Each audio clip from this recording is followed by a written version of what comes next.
20 minutes later, a woman arrived. She looked to be in her early 50s.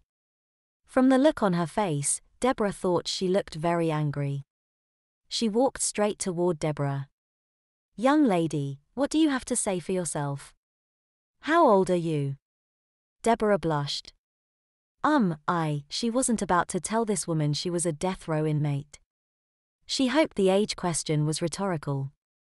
She was 30 when the attack happened and she spent the last 12 years on death row, but she wasn't going to tell her age in front of this stranger. "I'm too old to be having accidents," she said.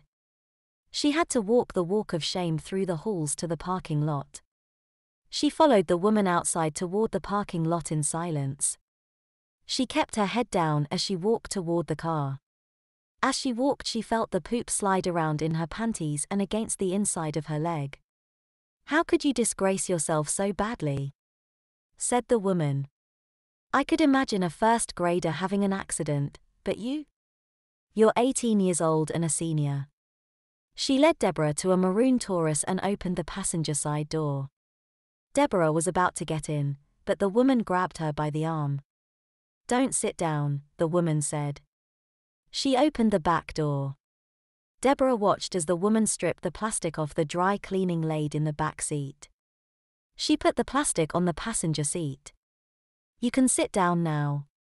Deborah Saturday. It felt disgusting enough to have poop in her pants, but when she sat down it was worse. The poop was soft enough that it squeezed into empty spaces inside her panties.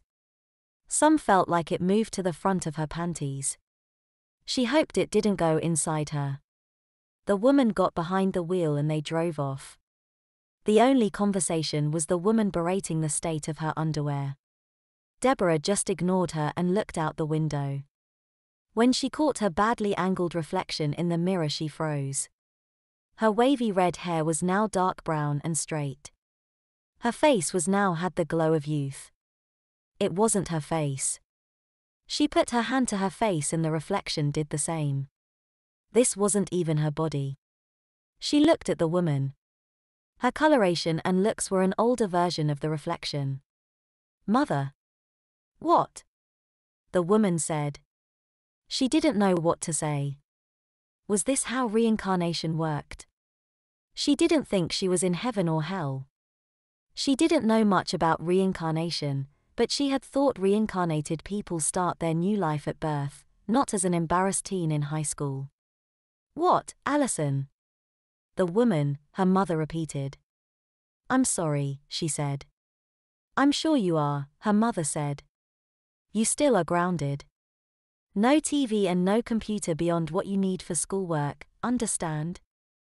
Oh joy, do I really have to repeat this horrible part of growing up too? She thought. How long? For the rest of the week. That wasn't too bad.